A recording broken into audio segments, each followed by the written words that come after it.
I'm really impressed, especially for the price that you're getting on this thing. What's going on, guys? Car Review Guys here. My name is AJ, and today, this week, we are with the 2024 Acura Integra, and this particular one is the A-Spec with technology package, and it's a 6-speed manual transmission. You guys know how I feel about manual transmissions. So this is going to be the full review. We're going to start with the exterior, work our way to the interior, and then we're going to take it on a drive. And this is coming from a 2017 Acura NSX owner. So let's see what I think. Without further ado, we got to run the cinematic. Let's roll.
Underneath the hood of this 2024 is a 1.5 liter VTEC turbocharged 4-cylinder, and it is an inline 4-cylinder to be clear, pushing 200 horsepower, and it is paired to the 6-speed manual transmission. Powertrain is front-wheel drive only, and a curb weight just shy of 3,100 pounds, which pushes this A-Spec from 0 to 60 in about 7.1 seconds. And I will note, I've already noticed that has a lot to do with traction, because I would be willing to bet if you took this to a track prepped, I do believe you could get much quicker than that. Pricing starts at around $31,500 for the 2024, and it's going to go all the way up to $50,800, which is up on the Type S, totally different beast. And we are supposed to get that before the end of the year, and we can go over all the features and all the power on that. Looking at the vehicle dimensions from the side profile, looking at the overall length, you're looking at about 15.5 feet, and your overall width is going to be coming in at right at 6 feet. It does have a driver side fuel door, and you're looking at a 12.4 gallon tank, fuel economy 29 city, 36 highway, and a combined average of 32. On a full tank with max highway mileage, you're looking at 446 miles of range on that one tank. Now that we've discussed most of the stats that you'd probably like to know, let's take a look at this Integra. So in this 5th generation, you're going to notice the Integra on the bumper, and that's obviously heritage. And you can see the Acura hopefully in there in the headlight as well. You have all LED headlamps, including the fog lamps, which is on the A-Spec. That is not on just the normal Integra. So that is an upgrade for your fog lamps. And then some of this gloss black is also on this versus not going to be found on the regular Integra. And you can see down here that is all functional, which is a good thing. Also on the A-Spec, you're going to be finding these shark gray wheels, as Acura calls them, 235 4018s, and I think they're pretty slick looking. For me, I call them gunmetal gray. It's my favorite color of wheel because, hey, they hide brake dust. It does have keyless entry and exit. To unlock, simply put your hand in. To lock, just set it on those little grooves right there. Hopefully you can see that. And then up above on the trim, you're gonna notice a matte black that is also unique to the A-Spec. Coming on back, once again, driver's side fuel door, which is great, and 235/40/18s. Looking in the rear, I do love the dual exhaust. I think that looks really nice. And out here, you do have all LED tail lamps as well. To pop the hatch, put your hand right there. You got two little things to be able to grab to be able to close it without putting your hands on the paint. And back here, you do have a good amount of space. It's actually leading the class, and you are going to be looking at a total storage space 24.3 cubic feet here in the rear. So you do have, like I said, a good amount of space, and it is pretty thick. I will say, because it is so thick, I mean, you can see my arm, it's almost up to my elbow. With how far deep down it is a little bit of a lift to get things over it, but I mean, it's not like, you know, terrible. It's just probably more than maybe what you're used to, maybe. For those of you that aren't new to the channel, we step in every single vehicle. Is it easy to get in or not? And we're gonna test the back, then we're gonna jump into the front. So let's try it.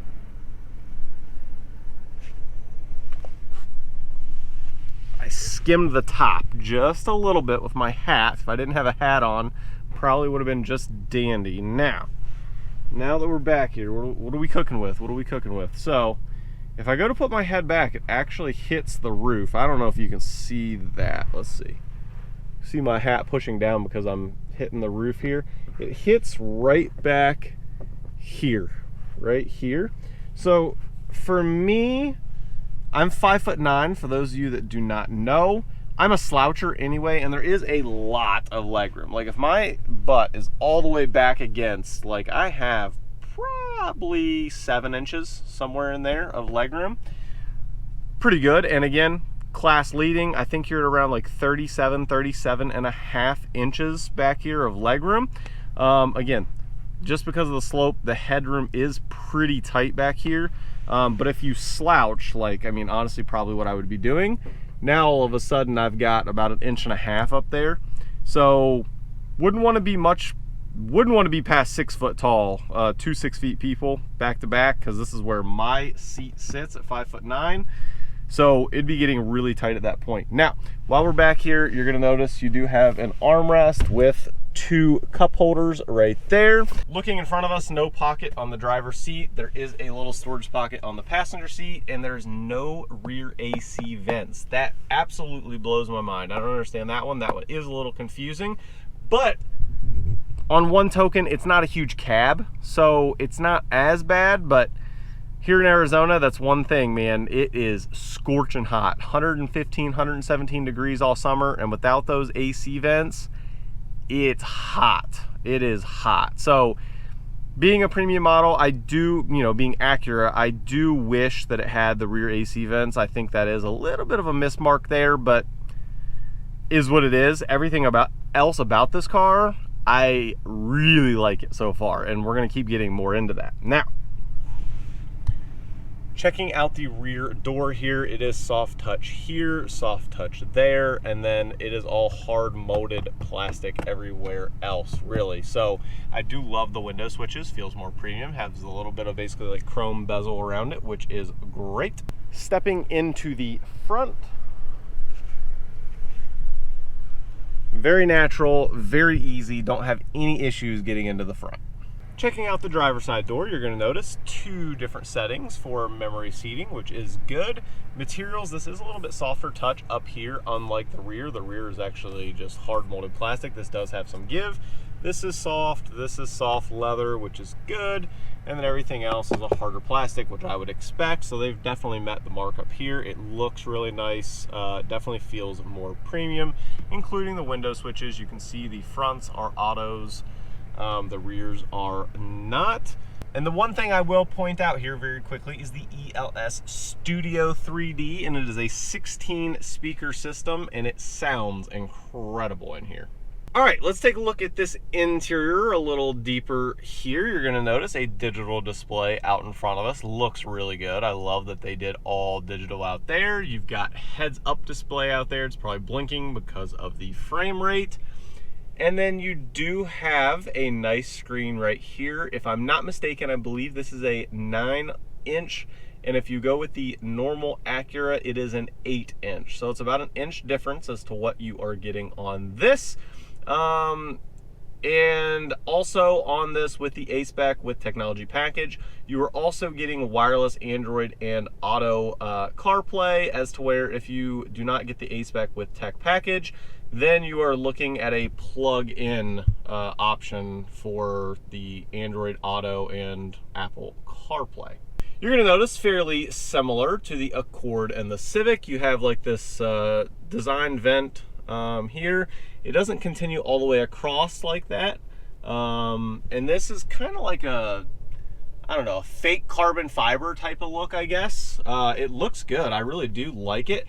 And I love the overall look in here. It really makes me feel, crazy enough, like I'm in my NSX, which is pretty crazy. Like, I don't know how they figured that out to get me that same kind of feel, but they really did overall. You do have heated seats, and there is no option for cooled / ventilated, so again, not an option. You do have dual zone climate, which is good. Wireless phone charger down here, several different charging options, and of course my favorite part of this car, a 6-speed manual transmission.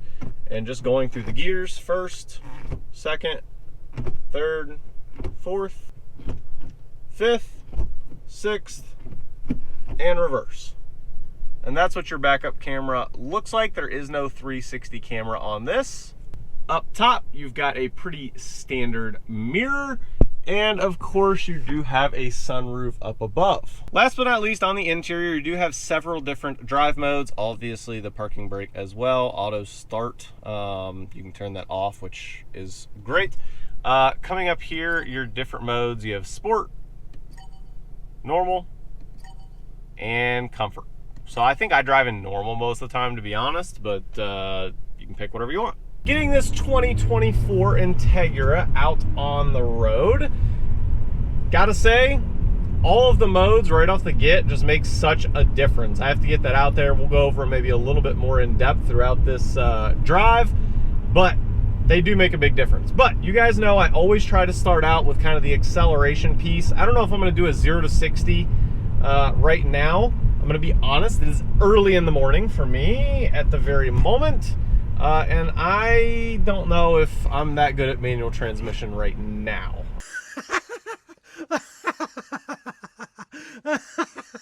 I don't know. We'll give it a little whirl. It's probably gonna spin and all kinds of stuff, but let's see.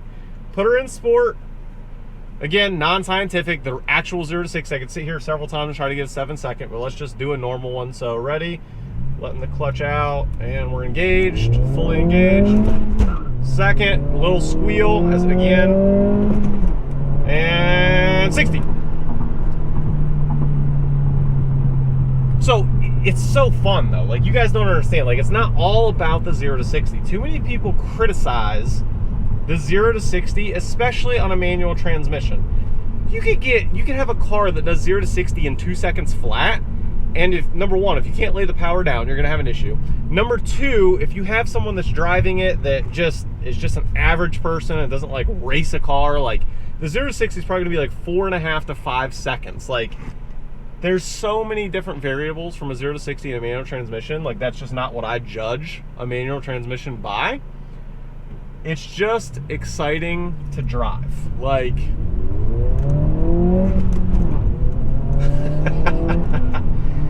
it's just, and it just, the way it throws your head back in between gears, like, I just love it. I just love it. All right, let's drop this thing into comfort. I've actually never had it in comfort. I've had it in normal the entire time.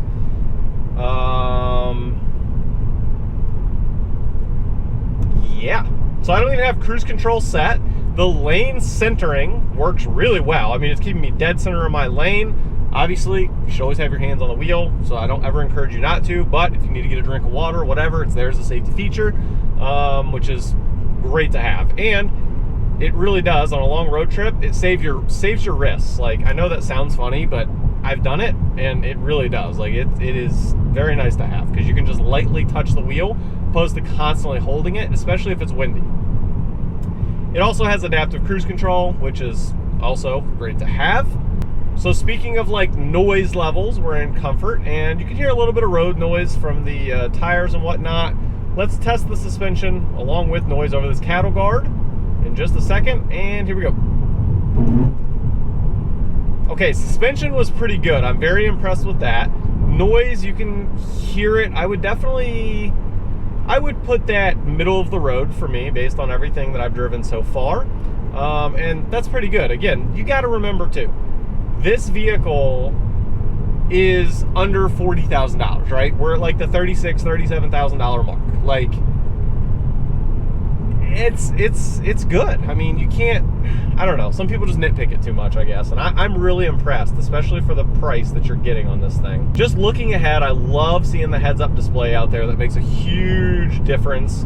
Wish my NSX had heads-up display. It did not, which was one of my biggest pet peeves, and believe it or not, one of the reasons that I sold the car. And I know that sounds so silly because that is such an incredible car. You're never going to catch me saying the NSX is a bad vehicle, okay? Let me just get that out there right now because everyone's going to be like, oh, it's an amazing vehicle, okay? We'll just leave that. So, love having the heads-up display on this vehicle. I love having the digital display out in front of me. It's absolutely great. Love that this has lane centering. Again, my NSX did not have lane centering, and it didn't have adaptive cruise control. I know that was a 2017, obviously, but in 2017, like, it may not be as refined as this, but the technology was definitely there, and that was a six-figure car. So it was a little frustrating to not have those items on that car. And I love to see it. They've put it even on cars that are way cheaper and pretty much every single person can afford. Like, I love seeing that. So what an amazing job by Acura. All right, we got a little turn coming up. You guys know we're gonna put it into sport. Let's really test this thing here. Dropping her down into third. We're taking it at 30.